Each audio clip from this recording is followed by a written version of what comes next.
It was the worst. Literally the I played worst. with Blender like a couple years ago, and it was super confusing. But some of the updates they made have made it like a lot more user friendly and also more professional. So I'm kind of More enjoying. professional. Yes, I'm kind of enjoying like digging into it. Yeah. More professional. It says, "Here, sir, do this, sir. Copy and paste, sir." Well, because Blender's kind of always been like the community, like 3D modeler. Like it's been kind of like it is made, by people in the community for people in the community who want to just like create stuff for free. And um, but like a movie came out on Netflix that used nothing but Blender, and it is beautiful. So What movie? they, I can't remember the name. Hold Ace on. Ventura. Claws. Hey, can you hold up, guys? Can chat? Can you see us? Are you aware that this was pushed to the sub feed? Yeah, there's really nothing I can do about that, I guess. And I'm okay. Like, whatever. I obviously want my patrons in here, but if it gets pushed so everyone can see it, You there's can pay us later. really nothing we can do. No, stop playing that. Stop playing that. Get out of here. Oh yeah, that movie. That movie's tough. What's that movie called? Okay, yeah. Next gen. There's really no way around. I'm gonna have to email YouTube because we have a static URL now as Sneak Attack YouTube, which is pretty cool. We've got like a big enough channel and an active enough channel to be static URL. So that's pretty dope. But at the same time, I don't think Reed is always flipped. I'm not flipped this time. I shouldn't be. I might be just because I'm hosting the video. I'm hosting the call. Full screen. Nope. Why? There, that's what I wanted. So because we have that static URL, I think it just defaults, like all my streams default to just that now. That's Sneak Attack Podcast /live, which is really dumb. So I don't know. I'm gonna email YouTube and figure out why we can't get randomized URLs anymore because there's no way to set these as unlisted. It's just kind of annoying. Anyways, hi guys. Sorry that this was a lot. Sorry that this was a process. Sorry that this was confusing.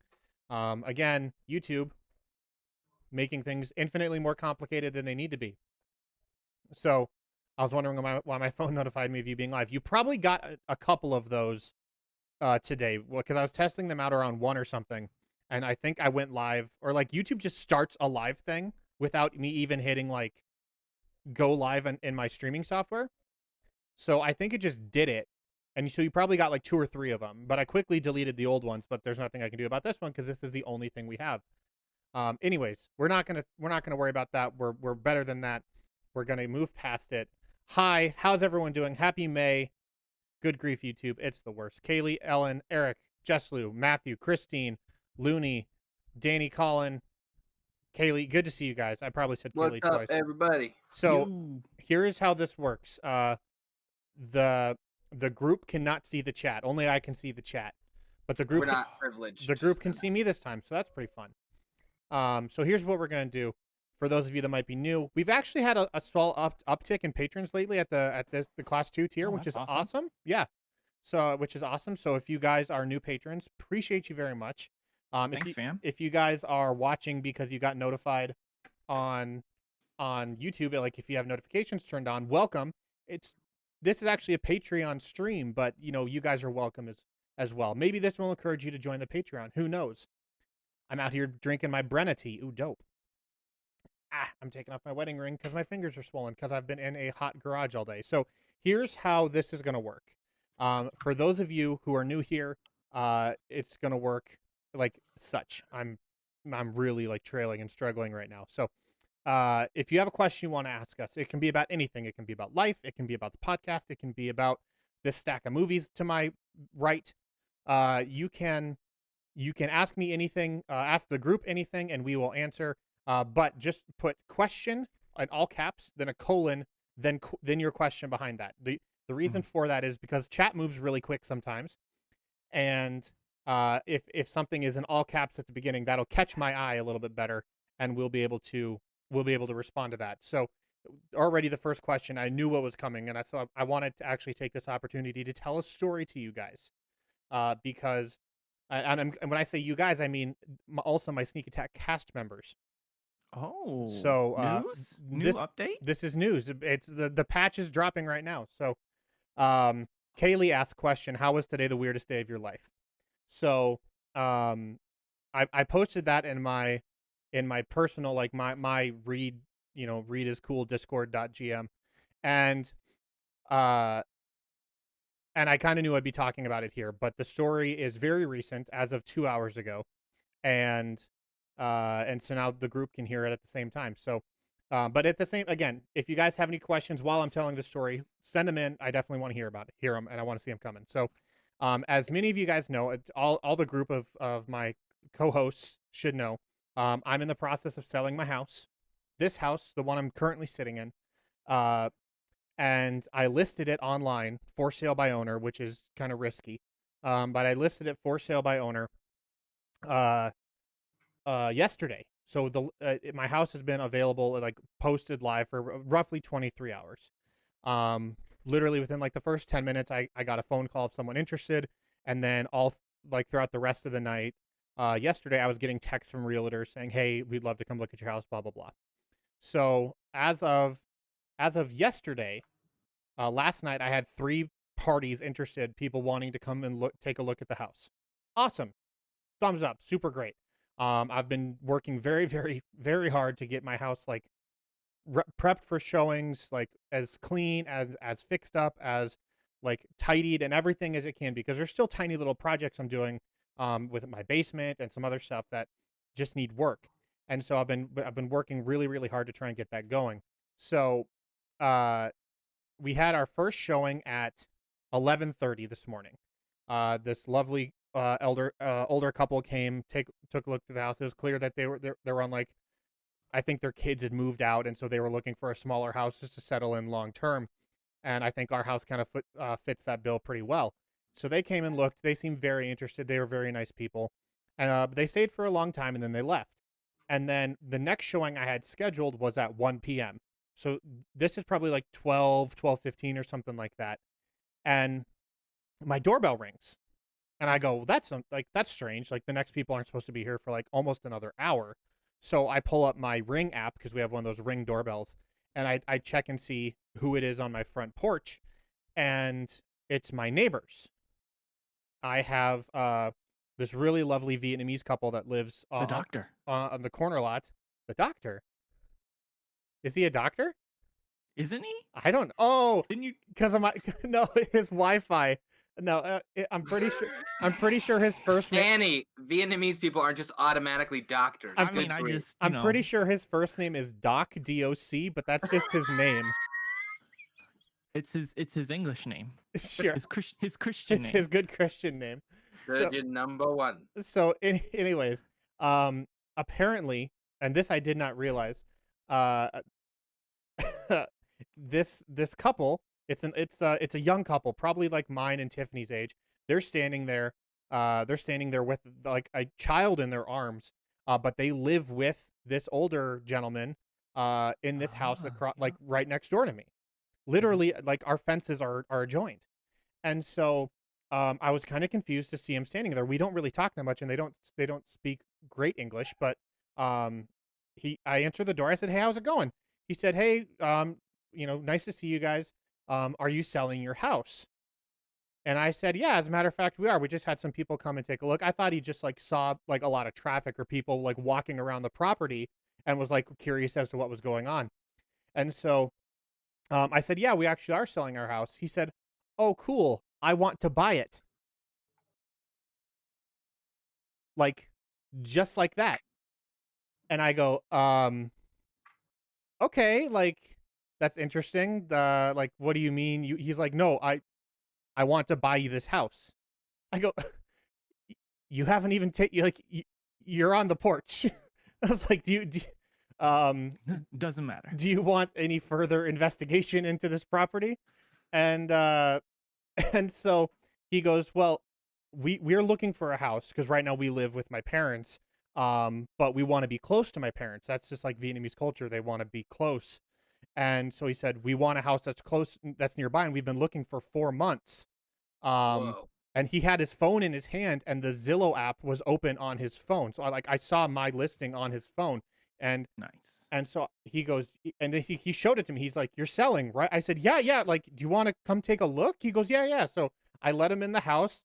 I gave him a quick little mini tour, and he he did all the talking. I don't think his wife spoke much English, but he has a little tiny son. His name is Andy, and it's the best. And uh, and they looked around. Like they didn't even go in all the bedrooms. They just like casual Didn't need glance. to. And he said, "Okay, like how do I buy it?" I said, well, like, You got Venmo? just like just cash at me that money, bro. I said, well, the whole time I'm just not in. I mean, this might be racist to me, and I'm not intending, but he doesn't speak great English. But I'm just like, or the whole time I'm thinking like maybe he just doesn't understand the process of buying a house in the United States.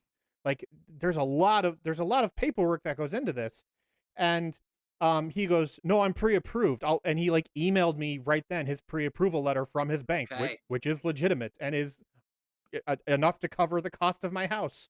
And I was like, Are you saying your house is sold? I mean, like, kind of, like, Wow. and so anyways, I actually called Kelsey, like immediately after, because her dad is a lawyer, and so I called and left a message with him. I know it's a Sunday and I felt really terrible, but like the ball's rolling here. And so I said, "Hey, can you help me with this, or do you know someone who can? I'd like to get a contract written up, and I'd like to do things correctly, and I want to make sure that we're doing it correctly, because this is a very strange format for selling a house." And so yeah, like there are like the people that came with agents, they are interested as well. And I think Bidding war. I think one or both of them might make an offer. Wow. But then also this guy just wants to give me straight up cash for it. So I don't know. Again, I've never. It's an insane concept to think like I don't even have a for sale by owner house or sign in my yard. Some dude just walked up and said, "Hello, my name is so and so. I would like to buy your house." It's like that's just so Isn't crazy. it also like it's like a seller's market right now, right? Oh, Am I yeah. wrong about Yeah, that? no, you're Like, the last. So we just had a guy come through at 2. He was here for about a half an hour, and as he was leaving, his realtor asked me if we'd had any other interest, and I told him. I even said like I'm pretty sure someone wants to make me an offer like right now, and the guy, like the buyer, was like, "Yeah, for a house like this, I expect." Like, I'm not surprised if you would get one or multiple offers within 24 hours. wow.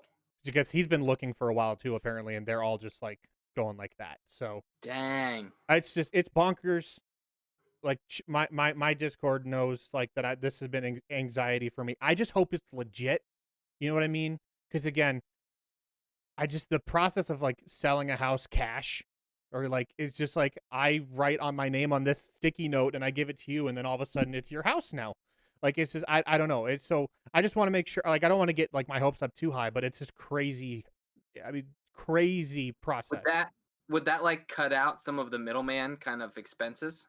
Yeah. That's awesome. Yeah. Yeah. Like even if because I'm like we're doing first sale by owner. Normally, if you have a seller's agent, they take 7%.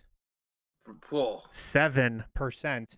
And I mean on an average house in our city, 7% would be like $14,000 roughly. But buyers, like people who represent the buyer, they normally take 3%. And I think, just so it rounds up to 10% total. So like I would still, if I made a deal with these other individuals who are having agents represent them, I would of course have to pay them, several $1,000s out of the cost, out of the difference of this house, just for bringing them to my doorstep, Right. and of course handling the paperwork. I don't want to devalue realtors because they're important, Right. but like, you know what I mean? I could save literally thousands of dollars by not going that route, assuming the offers are comparable. That's correct, Wing. Yeah. So it's crazy. Like I said, I don't want to get my hopes up too much because it's such a weird situation. I've never seen this happen to anyone I know. And so but at the same time, this seems really promising, and Of course, I saw his pre-approval letter. It's 100% legit. So it's just crazy. I hope it works out. So that's like why my day has been so weird. Chat. Thank you guys for tuning in, and I know this isn't at all sneak attack related, but I appreciate you guys. We did get some questions that came in. Again, if you are new, if you're not patrons, don't worry about it. You didn't stumble into some conspiracy and, oh, you're not supposed to be here. You are more than welcome. I'm glad you guys are here. What we're doing is a Q&A with the cast of the show. I'm Reed. That's Josh. That's Dan. That's Mike, if you didn't know already. And so if you want to ask us a question, it can be about the show. It can be about D&D. It can be about our lives. It can be about anything. In all caps, question, like write out the word question, then a colon, then type out your question after that. That'll help us see it. So question from Ellen the Emu. Question, you mentioned a Zelnari warlord in episode 3. Laura wants to know what that is. Episode 3 of volume 2? I think that sounds right. Zelnari. Have we encountered that before in volume 2? No. I'm not. Is that something you created for volume 2? Probably. They're probably in space somewhere. Listen, is that the thing where I give them multiple I give you guys multiple like missions to choose from? I think that's what it was. I think I gave you guys multiple missions to choose from at the very beginning, and yeah. Because you guys were doing the there's the campaign. We went to get the seeds. Right. You guys chose to go to Helios 2 or 3, Helios 3, and you got the plant seeds. But there was, I think, one where it was a warlord, and another where there was like a derelict ship that had an SOS beacon. And yeah, let me see if I can pull that up here real quick. That is, I mean, that's a deep cut. I'm not gonna lie. Yeah. You mentioned a word once. I want to know the significance, Reed. Yeah, you know what I mean. It's super crazy. Yeah. Okay. That has to be it. I don't actually know. Like, I don't think I ever used the word Zelnari, but maybe I did. I don't know. I'll have to do some more digging on that.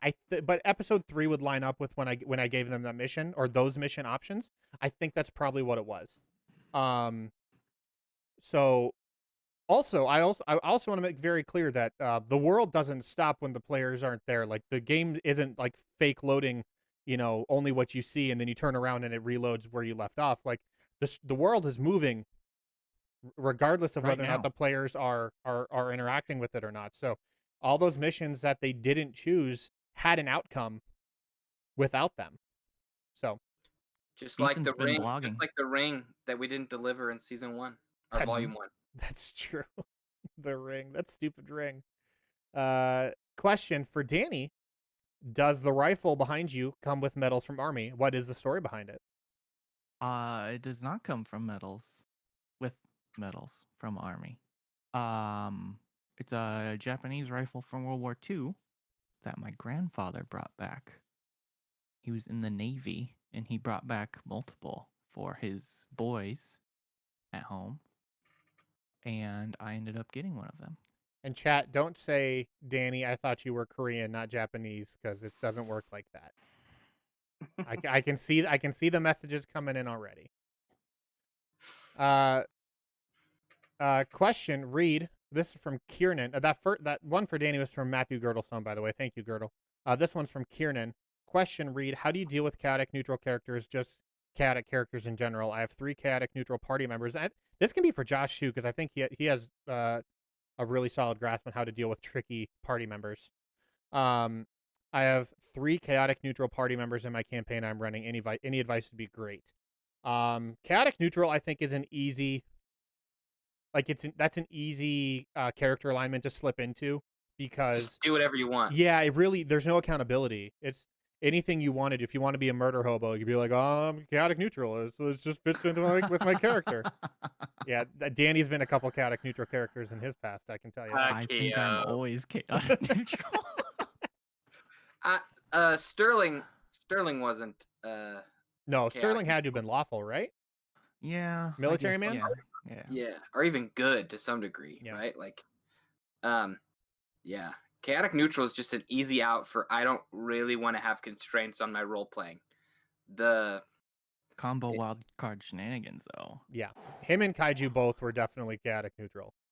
Even though Kaiju is just straight up chaotic evil, don't kid yourself. it's it's okay, especially if it's like a young group. In my opinion, like go ahead, you know what I mean. Honestly, the amount of times that I feel like alignments actually become like a crucial element of the gameplay is fairly rare. I think what's more important is do their players have goals? Like do they have Mhm. things they want to try and accomplish with adventuring, or their in their character's backstory, or what's driving them? Because if there's nothing driving them and they're chaotic neutral, then they literally are just free agents in the world and can do anything. But if there's at least like, even with Akio, right, chaotic neutral, but he still had like, I want to make a noodle shop. I Mhm. regret elements from my past, and so Mhm.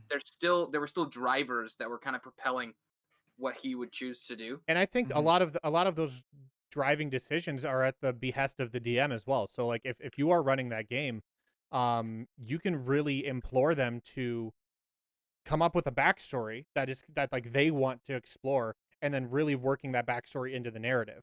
Because if you give them a reason to want to pursue something, they're usually far less chaotic about it.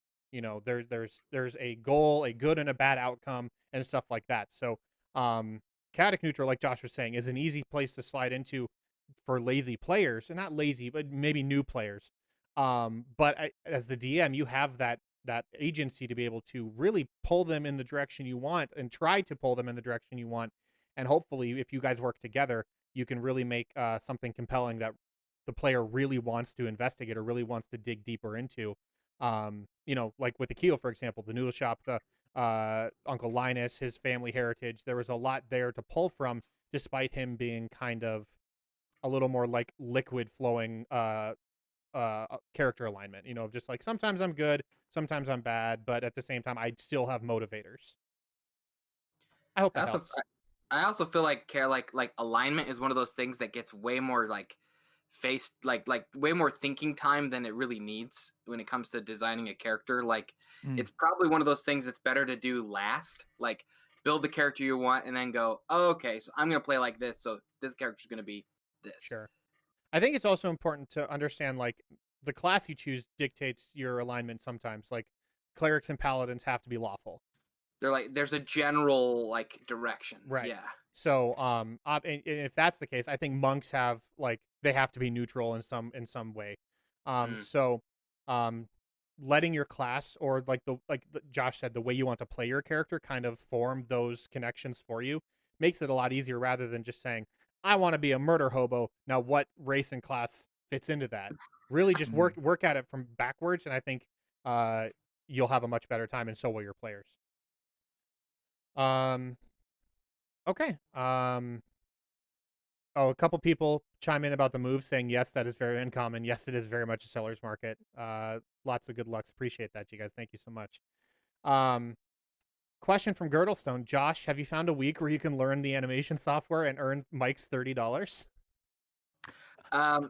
I haven't, but I have started exploring several different types of animation software that I could learn. So I currently have the new version of Flash, which I think is just called Adobe Animate, that I've been playing around with. I have Unity and Blender on my PC, and so those have potential for animation. But you can bet your patoot that when I have time, I will dig in and make an animation of Mike eating his money, and it will be a glorious day.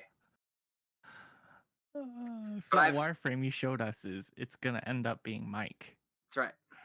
That's right. Okay. Some people have followed up with more clarity about the Zelnari Warlord. It wasn't a mission I gave you or one of the options. You guys were getting to Outpost Beta for the first time, and it says you shuffle through the crowd, pushing past the various food stands, augment shops, weapon shops, and enough taverns to cause alcohol poisoning in a Zelnari Warlord 5 times over. So that is kind of a throwaway line, but You got to now. but It's canon. The Zelnaris are a race of non-playable characters that are, think of it as like a mixture of the Blob, like the creature the Blob, mixed with like a Brax. They're enormous, kind of gelatinous, but like they can shapeshift a little bit.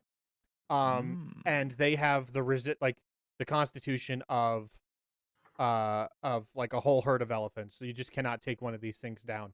So Did Kovar do any concept for that? no, that's just all in the Okay. noggin. So I would like to. I have a whole lot of like, just like one-off ideas and things jotted down that he could easily turn into character art, or official art someday, and I would love for that to happen. But that's canon, but not like official art canon. So thank you for the follow-up, Ellen and Girdle. Yeah, that helped me out a lot. Question from Gummy Bear. I'm not new to D&D, but I'm struggling for ideas in my campaign at the moment. Got any tips, maybe books on ideas? Honestly, Watch movies. yeah, I get so much inspiration from other forms of media, like books, movies, video games, a ton. And then if you're the DM, like if you're homebrewing something or if you're making the campaign, that's a big undertaking to start. I recommend playing through a module to start to kind of get your feet wet for how your DM style is, because there's a whole host of different styles out there, from very on rails, like the players are going to do this, they don't have a choice, but the choices they make just determine like the individual set piece outcomes. But as in terms of where they go, what they do, that's all very scripted. Then myself, I'm a little bit I'm a little bit more sandboxy, where I let the players. This was especially true in Volume 1. I let the players decide where they want to go, and then I react to their decisions overall. So they are the driver of the story. And there's not a right or wrong answer to that. It's whatever your players want and whatever you're most comfortable with. So if you're struggling for ideas to fill out that campaign, start with a module. I think that's a great place to start. Minds of Phandelver, I've said this a million times, is a fantastic starter 5e module. And I don't think you can go wrong. Tomb of Annihilation is also great because it's a huge book that takes you all the way from 1 to 20 in character level, and you can't go wrong. It part of the story was consulted by Pendleton Ward, who is the creator of Adventure Time, so it's got like more humor than most D&D modules do. And so that's a really great one too. But then if you want to cut your teeth, yeah, just find a story that you think resonates to you, like a theme. Find, like, the way I do it is I kind of craft an outcome in my head, like, oh, it'd be interesting if this happened. But then I work backwards. I go, well, wait, why did that happen? Like, what put the world or what put these characters in this situation to start? And then I work backwards and write my way up to where the story starts. And that for me helps a ton, because I've said this before too. If you write the history of the world, if you know where the world has been, it's a lot easier to know where it's going. So, Josh, I don't know if you had any like tips or anything to contribute. I have a anecdotal thing that I recently learned that Ursula K. Le Guin has a collection of essays called the Language of the Night: Essays on Fantasy and Science Fiction, and I'm crazy intrigued right now. I just saw there's one called From Elfland to Poughkeepsie, and apparently it's amazing. And so We've been to Poughkeepsie. This is something I am actively purchasing right now, and I'm going to be reading, because That's awesome. she is one of she's a giant in the world of fantasy and science fiction writing. And so if you're just looking for some food for your mental creativity, this isn't going to help with D&D necessarily, but like Reed said, there are other mediums that I think can truly inform the gameplay. Say her name one more time, Josh. Ursula Le Guin. Ursula K. Le Guin. There you go. Now you know what to Google. Yeah. Her most famous fantasy series that I'm aware of is Wizards of Earthsea, and so You've talked about that one on the show before. Mm-hmm. So yeah. Very cool. Hopefully that helps, Gummy Bear. Blah blah blah. Yep, everyone's jumping in to say something as a Zelnari warlord. I appreciate that. I'm very behind in chat, so I'm catching things like 5 to 10 minutes after we've already talked about it. This question from Christine. This is for all of you guys. Have any of you ever experienced disruptive players while playing D&D or any other tabletop RPG, and how did you handle it if so? Let's throw this over to Mike. Because every game That's not fair. that Mike has ever played in, I've DM'd, so I want to know what his take with the other people at the table. I I only play with the same people. I have to like name somebody. No. Just say like Oh, Yeah, you like gotta call Dan? out. I mean, it's pretty easy. it's, Dan. it's Dan. This is Dan in general. What characters that are disruptive? Yeah, disruptive players specifically. Oh, mean- I don't know. I think it's like I haven't. I guess like the closest thing would be, like from my experience, I haven't like really ran into somebody that's like disruptive. I think like Josh does things that make me upset, but I think Throwing a beer across the room. yeah. I mean, there's a lot of examples. Who has time to name them all on this Memorial weekend? And that's not what this weekend's about. But yes, Josh, you're correct. But I think, but I love Josh, so I'm okay with salutes, salutes in the chat. But I love Josh, so I think if he wasn't a good friend, I wouldn't like have conflict with him during that time. Like I know he'd be able to handle something like that, but I think a lot of times it's like just go with the flow. If somebody does something that maybe you're like, oh man, I was just about to do this, or I had this long thing planned in my head, and now someone did this, and now I can't do this cool thing. So yeah, I guess I've been pretty privileged to not have disruptive players. Maybe I'm the disruptive player No, to read. It's Dustin. Feels bad. It's Feels Dustin. You can bad. say it's Dustin. Oh, Dustin. Yeah, Dustin, guys. that guy. Yeah. So that's just like bad people manners at the table when you're like, I'm gonna go play this game when it's not my turn. So shout out to him. Shout out to Smite if that's still a game that's going on. It is. It's a totally different game now. It's an isometric 2.5D. It's just like League now. Dustin, if you see this, I love you. This guy. This guy. This guy. So yeah, anybody else? Thank you. Reed, Backwards for- hat. Oh, come on now. Oh, you don't have to show his face. You don't have to do that. Wow, that do him dirty, Look at dog. that face. Look at that face. Now he's got a hit out on it. What? That's good grief, man. That's That man's got a family. What are you doing? I've been Marco Poloing with him almost weekly, and I freaking love him. So that's why I don't mind like razzing on him a little bit. he's legitimately one of my favorite people. I love One of the Dustin. best guys ever. Yeah. I love Dustin. Good guy. Josh, I didn't see him for like a year after we started the podcast because he had moved, and then he came to town for a wedding, and we sat down together, and he goes, "So I hear you guys are playing D&D again." wasn't you it got a podcast. wasn't it for your wedding? Like, wasn't he back for your wedding? Oh, was it my wedding? Yeah, because I'm pretty sure he It gave was just- he gave me the same speech at your rehearsal dinner. He's like, nobody called me. Nobody gave me a call. It was heard you guys are pretty successful, and I was like, yeah, it's amazing. He goes, okay, that's great to hear. I love Dustin. He's the best, dude. Him and his Hawaiian pizza. Oh, gross. I mean, we give Boo. Dan a lot of crap for his pizza toppings. No one was worse than Dustin.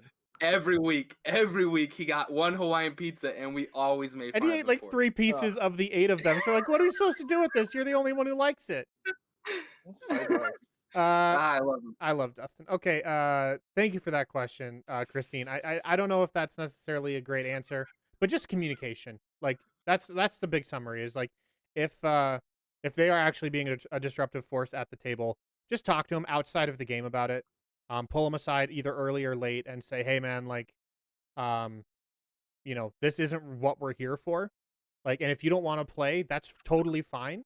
But we're here to play, and I think you're taking away from that experience for the other people at the table. So, Dan hears that every time we end an episode. yep, it's from true. Reed. He has to pull him aside. Yeah. So, I Just mean, he saying. doesn't even do it. He doesn't even do it in private anymore. It's just like No. right there in front of everybody. He's like, thank you. He's like, Dan, do you want to be here? I Seriously, do you want I to be have here? had to get a little like angry mom at the group a couple times. I like Angry? literally in the middle of the recording, I had to say like, "Hey guys, like, what are we doing?" Like, And I say, "What are you doing?" You know, and then it's like, "All right, what are we about to do this?" Oh my gosh. flip the No, you're table, grounded. break these Uh, chains. I'll break these chains. Uh, Okay, this question from Kaz. Kaz, question in Volume 1, when the gang is in Lorendale, Arlen sends Westra, which I believe is the first time you meet Westra, to look for the amulet. That's when, I think it's Milo climbs in her satchel, and, like, it's, like, rifling through crystals. How did Arlen know where to send her, and how did he know they were in Lorendale? I think, if I'm not mistaken, the way I kind of deduced it in my head was he still has global connections all around the world, like spies and whispers and people that he relies on for intel, because that was like his game, not only transporting goods but also just knowing what's going on everywhere. And so I think the way I kind of worked it out in my head was he still has resources and connections everywhere on Brannis that he can easily call at a moment's notice, and or just like, hey, be on the lookout for people matching this description. If any of them show up at a port, they're gonna get like Arlen's gonna find out within a couple days. So that's just kind of how I deduced it. I don't know that I ever explained it super well, and that's probably my bad. But I should have had Western monologue a little bit. Maybe that would have explained it a little bit better. But also, talking in Westra was just a very like anxiety ridden thing, because you have to talk in like a girl's voice and a British accent, both of which I'm terrible at. So it was really just me. It was your Mrs. It Doubtfire. was my Mrs. Doubtfire, which is always fun to do in front of your very serious, not at all sarcastic friends. Hello. Is isn't video recordings a stretch goal on on Patreon? It is. Yeah, if we get enough funding, we will do video recordings of the table session for every single episode, and we'll stream them, and you can watch and comment along with us. It'll be really fun. We're pretty far away from it, but it's I mean, it's a possibility if we get there. I would love to be able to do it. I think legitimately you guys seeing our interactions at the table is the next step for like our engagement with you guys as an audience, because obviously hearing us in the table feel is really important to us and important to the show. But just that next extra visual element, just I think you guys would love it. It's one of my favorite things looking back at like when Josh did those hilarious like behind the scenes video things of the Angelina Boleen and like just all of those hilarious outtake stuff. It's like That was one episode. Like, do you guys remember that was it one was one episode? session. Yeah, like it was one Was it session. one session? Okay, It was so great. There's so, and again, so much, like 10 minutes of hilarious content came out of that one recording session. So I would love to be able to do that. I think it would be absolutely great. Um, Question. This is from Alana Simmons. What's up, Alana? How do you stop getting your character from being sidelined? In a campaign I'm in, my character got sidelined by the other players and gets forgotten about. Ooh. That's You're really playing an NPC is what you're saying. yeah. That's a good question. I would say definitely talk to your DM or your GM, whoever's running the game. Talk to them and just let them know that kind of what we were saying earlier is you have these motivations, you have these things you want to do with your character that you feel are getting ignored or like you said sidelined, and see if they can't do a better job um working that into the story, or if it's something to where you feel like um the other players are actually like just brushing you aside, be like, no, we don't want to do that, we want to do this thing. I would again just explain to them that no, this is like really important to me. It can be in character, it can be out of character, and just say, no, this is really important to me. I would very much like to see this through. Like we were saying with Mike and Dustin and all this stuff, just like communication is the hardest thing to do for any D&D group, because you're already kind of so vulnerable at the table. Role playing is not an easy thing to do, especially early on for new players. Um, and if you're in a new group, like you found a group online and you're meeting up at like a game store, speaking your mind is super challenging. And it does not come easy to most people. Josh is the outlier there, and Well, and if you've got people like me that are buttholes and will just overpower everybody all the time, that can be tough too. yeah. So But that's something you could talk to your. Hopefully, you could talk to your DM about as well, and be Yep. like, "Hey, Josh is like really talking too much. I don't get any playtime. Yeah. Is there?" And I like I said, that can be in character, out of character. I think just so long as the player or the characters know that, oh, this is something I'm very passionate about, let them. And maybe you've already done this, and I might just be like talking out my butt. In which case, you probably need to have a more serious conversation with your DM outside of the game and say, hey, I just don't feel respected, or I don't feel like my opinions are considered. Um, but yeah, I really hope that gets better for you. That's really tough. Mm-hmm. No one wants to play D&D and just feel like a bystander, for sure. And as it's the DM's job. And there's a lot of table etiquette for the players too. They're not like isolated from this responsibility, but It's a collaboration. it is a from collaboration. Yep. Yeah. Yep. Totally agree. This question for all of us, but I think I can answer because it's the same for all of us. This is from Shara. Question: what edition did you play when you first started playing D&D? 4th edition. We started playing 4th edition, which from what I've heard is the worst edition to start with because it's the least like D&D. It was so complex. It was, but it's a video gamer's D&D. Yeah, it's like Yeah. it's like if you wanted to play like Sorry, the board game, mixed with video game stats. Because it didn't actually, like, all the spells and stuff, the AoE stuff, they actually, like, now they're all in feet.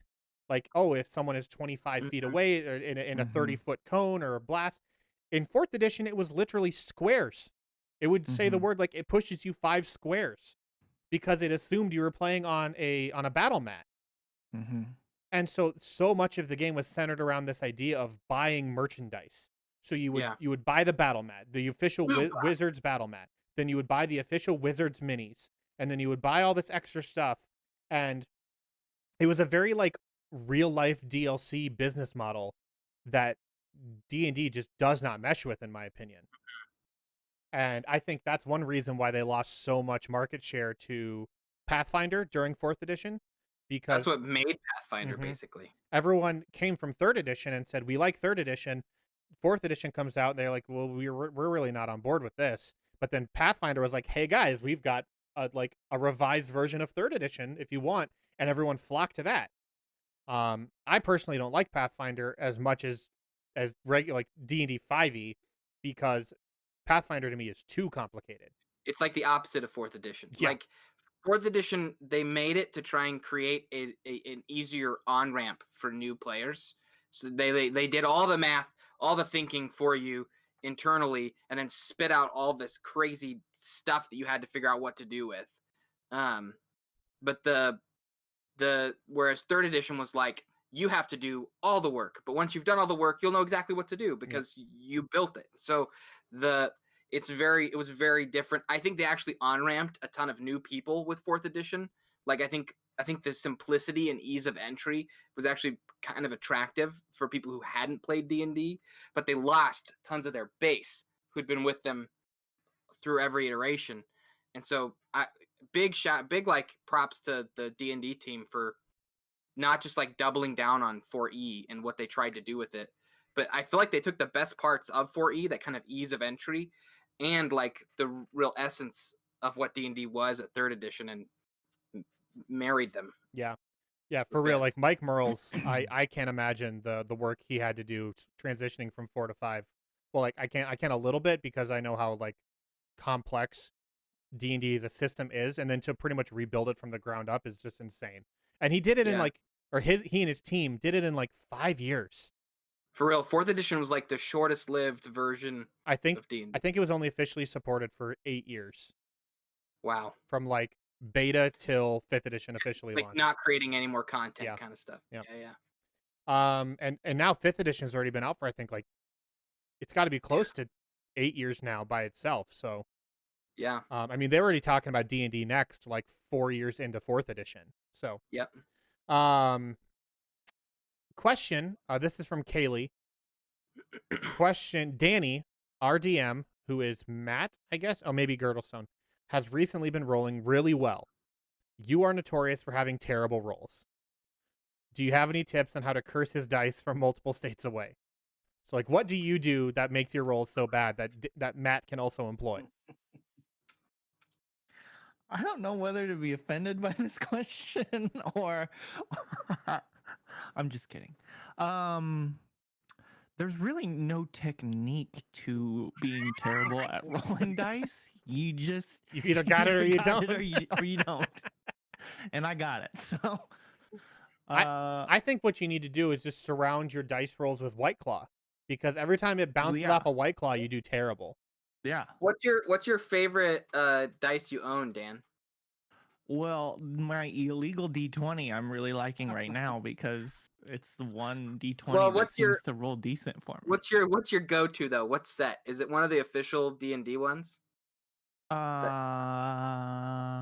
Is it that kind of like a frosty green set, or is it the I love the frosty green set that was in the care package that we got, the last one. Mhm. I really like the Phoenix dice too, that were also in the care package. They're Get, like kind of get like your a DM those dice, and then say, "I was just thinking of you. Wanted to give you a gift."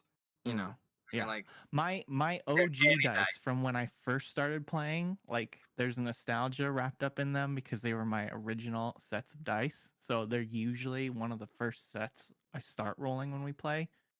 Those are always bad rolls. Always bad. So I don't know. Maybe because there's so many characters that have died using them that like each time a character dies, it's like their death is. yeah. It's like Harry Potter and a little bit of that that death of that character goes into those dice. They're the Horcrux for all my dead characters. Are you guys like proponents of the if I make a new character, I need to buy dice that matches their personality? I used to be. Not anymore though. I have so many sets of dice. What about Mike? Are you like, I'm gonna buy a new set when I make a new character? No, I'm not gonna go to a store and ask for dice. Mike's like, what dice are on the table? Guys, Those are my Mike- characters. Hey, let me see. Mike your doesn't know dice. Amazon What am I, exists, you Hobby guys. Lobby? No. Anyways, let me Not see. Hobby Lobby, Hobby Town. Like, I Whatever. don't think Oh, Hobby I Lobby guess I've been sells going to the wrong RPG dice. place. Where's your dice at?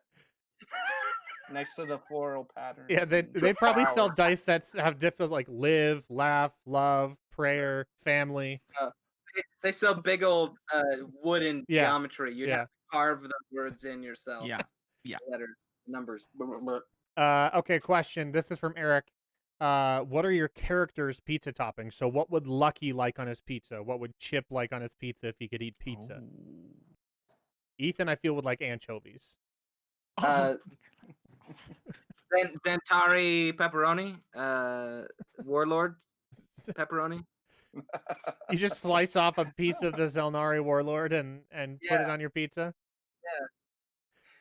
It just like immediately liquefies. Spreads out all over the pizza. Gives it a good flavor. What would Ethan's pizza toppings be? I'm gonna say it's gonna be like Italian, like spicy Italian sausage and like artichokes. So whatever gives you the worst IBS possible. Yeah, why not? You're like, just You extra. don't have IBS. We're just eating trash. Extra cheese, Have a terrible diet. Cream cheese for the sauce. asparagus. He never had a medical problem. No, yeah, I'm pretty sure we deduced that the IBS was just his result of his diet.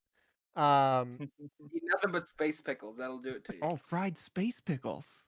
On That's pizza. gotta be on there. Oh gosh, that's so gross. What about Chip? What would Chip's pizza topping of choice be? I feel like he would just go with something crazy, like the weird specialty pizza that you can get at the Papa's Best. Papa's Best number 5. He'd be like, I'll take it. Not even looking at what's on there. It doesn't matter. Whatever's He's hot and eating it. ready. He's the it's captain. Macy's. He's the Whatever's captain. hot He's and gotta set the ready. stage. Yeah, whatever hot and ready. So like, Chip, like we need a Little Caesars sponsorship. Then I think is what you're saying. Like, Hey, Y'all Little remember Caesars, the call me. Bigfoot pizza from Pizza Hut in the 90s? the what? The Bigfoot pizza? Yes, What? yes. The who? The Bigfoot pizza from Pizza Hut in like 93. The Sasquatch Was used it? to be like a mascot, Yeah. like a promotional Yeah, yeah, mascot yeah. for you. I remember it totally. Bigfoot. What on earth? Jeez Louise. Is it that one or is it the Domino's one that was like 10 inches by 33 inches? And you could only get it carry out because the Does delivery this guys come in a couldn't handle it. bag? 21 big slices. No, it comes in a Julia coffin. It comes square in a coffin. pizzas. You just eat it, and then slowly, like as you chip away at the coffin, you just get inside. Also, this mascot is kind of like freaky looking. Is this the Zelnari warlord? That's the This Zelnari is the warlord. Zelnari warlord. It's canon now. It's canon. Is it this? Okay, we're gonna keep going with the questions. Question from Alexis. It comes in like a vacuum bag. I'm in a D&D group of 6 players. I'm one of them. 6 players is tough. It's fun, but it can be a lot. Any tips for staying engaged in the story fights when things can go on for a while? Yeah, man, that's tough. Bring a Game Boy. 6 players? I mean, famously, in our group's origin, the very first game we all played together, there were 6 players, and with me as the DM being 7 total. And Josh, I made this in Blender. I made it in Blender, you guys.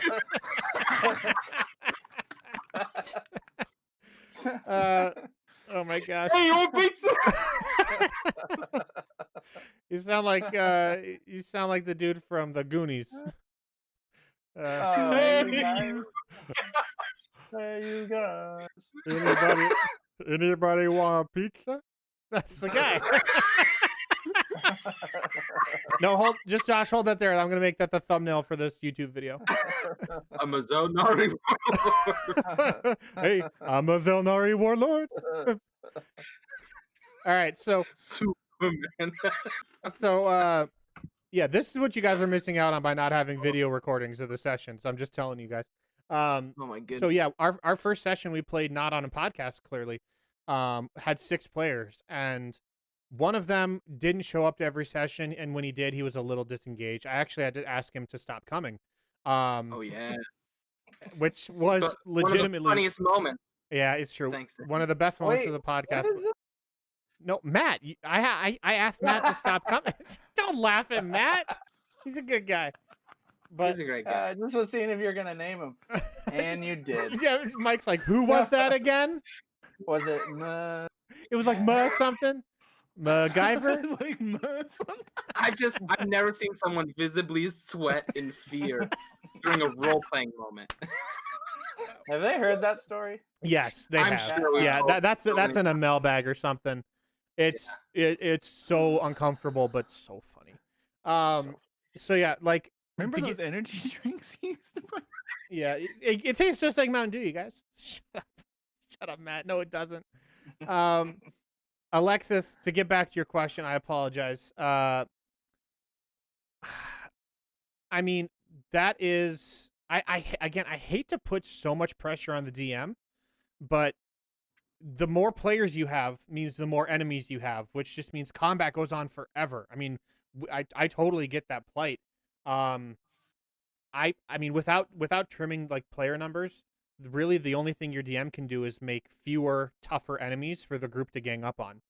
And so like you give a few enemies a bunch of hit points, that makes up for the fact that there aren't 10 minions running around that you each have to like take care of, and that just takes forever. You know, really focus in on your reactions as a character. Like every character has a certain number of reactions they can take. So try and take utility spells or things that you can do as reactions to stay engaged with the fight, even when it's not your turn to attack. You know, that's why like rogues are always really important, because they can take reactions almost any time throughout combat and do something cool. Like if they're getting attacked, they can just be like, nope, I only take half the damage. And so it's just having character, and I think bards can do some other fun like mid-round stuff. You know, just really find something that lets you interact and stay engaged even when it's not your turn. I know that's kind of a crappy answer, but it really kind of is on the DM to make sure that things stay moving and that everyone, the next person up is prepared for what's happening, so when it gets to their turn, they're not be like, wait, what? Okay, what's going on? Okay, let me check my 15 spells. You know, like we had a player that did that in a campaign once too, and it really slowed things down. That was with only 4 players. So 6 can be a lot. I wish I wish you the best because that's a tricky situation. I hope that things speed up for you a little bit. Ooh, for the three of you, this is a good one. I moved my mouse over the screen. Whoops, sorry, stream. If your character Volume 1 or 2 could have had an animal companion, what would it be? I mean, Sherwood did have a shadow bear for a while, and a couple of wild boars named Greg and Steve. But if you could have an actual familiar or a companion, what would it be? Well, Ethan's got Fury, It's true, Guy and Furry. Keo had Alfredo. I think you utilize Alfredo way more than you utilize Fury now. With the exception of the one fight, where you supersized him. Fury has got a lot more to come, but he's got to be modded. Right. Wow. So what kind of Wait. companion would Lucky have? Lucky. I think Lucky would have an AI. That was Really? that was his friend. I think that would be fun. Yeah, like a Cortana, but not Cortana, but like one of them. Would it be like a physical robot that floated and followed you around though? No, like a computer program that worked within his Hollow Shield or maybe his gauntlet for his god or whatever, something like Man. that would pop out and he could talk to or something. I You're think that would turning be over kinda... a whole new leaf. Season 1 Lucky would never have done that. Yeah, that's what I was Really? thinking. That's some character growth. Yeah. I was just thinking what would be fun. For Greg, I think he would have a rideable ram, like a giant ram that he could ride. Oh, end of the Hobbit. Did he ride rams? Yeah, the third Hobbit movie, the Battle of Five Armies, there's one army that rode in all on rams, and there's one dude with the worst CGI I've ever seen. I think it was the guy from that one terrible Irish. Are you talking about the guy with Boondock Tusk Saints? Yeah, Yeah, the Tusk mustache. I'm pretty sure the guy from Boondock Saints was Really bad riding in this boar or riding Scottish. this ram, and it's the Yeah, worst dude. CGI I've ever seen in my life. Like Scorpion King bad. It's because he couldn't actually act physically, I don't think. Well, He had, also they didn't even have a script written or blocking prepared for that scene. They didn't do any seriously read some of the behind the scenes for the making of the Hobbit films. It's rough. And it's just the fact that movies got made at all is amazing. I feel really bad for Peter Jackson because he kind of got dropped a terrible situation there. And the ram's name would be Rambo, just so we're clear. Okay. There it is. Question. This from Alex. What's everyone's favorite character voice done by anyone in Volume 1 or 2? So it could be an NPC or a PC voice. Gotta love. What was the name of your halfling guard The what? from Volume 1? The halfling guard. Oh, Jin Rummy? Yeah, that's what I was gonna say. Gotta love Jim Rummy. Jin Rummy was the best. The hairdresser lady, the stylist. Yeah, from Make It So. She was great. I'm a fan of the Brax that gave Lucky his augment arms, his bionic arms, because I put some some voice modulating effects in. That was super cool. Yeah, so at the table they didn't hear it, but in the recording it sounded pretty dope. That reminds me of DJ Switch and when he would sing, and that was Yes. super fun. That was one of Me. my favorite things, actually being able to execute that. I like Carlton. Jersey Which Shore. one though? Which one? The Danny's Carlton or my Carlton? Yeah, the chat is Danny. screaming Moog is the best character no. voice. Yes. Boo. In my That's a question from Mark. Question: What video games are you all playing in quarantine? New Overwatch event right now, so I'm playing Overwatch, and I'm also streaming Last of Us presently Ooh, in preparation for Last of Us 2. Nice. I started playing Terraria with Kelsey and her sister and brother-in-law. Just a little bit. I'm not super into it, but it's just family time. I'm Solid. playing Overwatch with Reed. and then World of Warcraft. So anything in the Blizzard launcher. Yeah. I If usually it's not in the Blizzard launcher, just get it out of here. I don't got time for it. Just get it Blizzard, out. call me. Get it out. I'm playing Animal Crossing Ooh. and the newest Ghost Recon. Oh, nice. What is that one called? It's not Wildlands, right? Breakpoint, I think. Yeah, something like that. I think it's called Breakpoint. Question, read Josh, how do you balance story and allowing your characters freedom in your world, railroad versus sandboxing? Preparation. I think just preparation, like having options, and also I'll give you a little behind the veil kind of look at how I prepare. If they're going through a dungeon and I give them three doors, you can only choose one. Guess what? You don't have to plan behind all three doors. You can only plan behind one door, and whichever one they go in is the one you present. It doesn't matter if they pick left, right, or middle. The end result is always, you can make it the same. You can actually write 3 different scenarios if you want to, or like if it's possible that the players can go into different doors. But like, that's just a off the top of my head example. I say like if you reach a fork in the road, you can go west to Westermarsh or east to Eastborough. Whichever one they choose, guess what? They might run into the same encounters there. You know what I mean? So it's the illusion of choice mixed with the not killing yourself in the planning process. So it's a balance. If you're like me, early on in Volume 1, I definitely didn't employ that. I over prepared like crazy, and it got super tiring because I felt like I was always just like writing things down that the players never saw. So I kind of just stopped doing that a little, like halfway through Volume 1, and it ended up being a lot better for me. Josh, I don't know how you do it.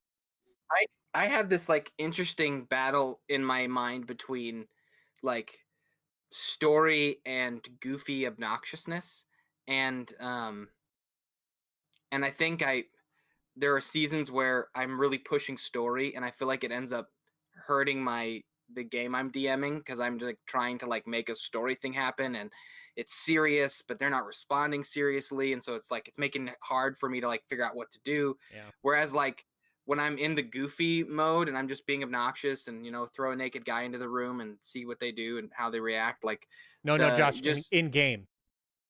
Yes, and but those moments, like it's just we're just laughing more, and it's a little more fun and well good natured, goofy.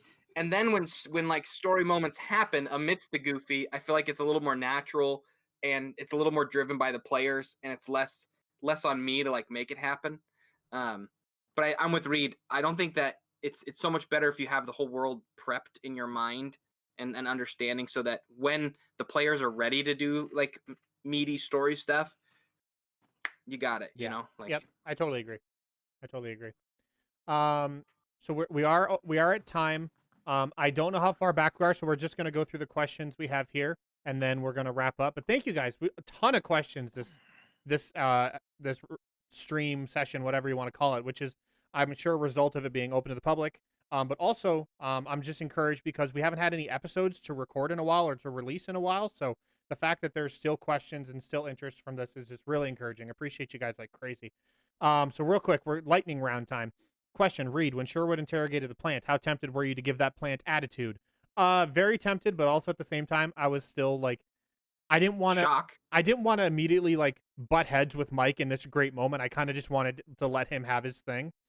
And so I kind of went into more of a submissive thing right away because I really wanted Mike to be able to like land that moment because of just how outrageous and crazy it was.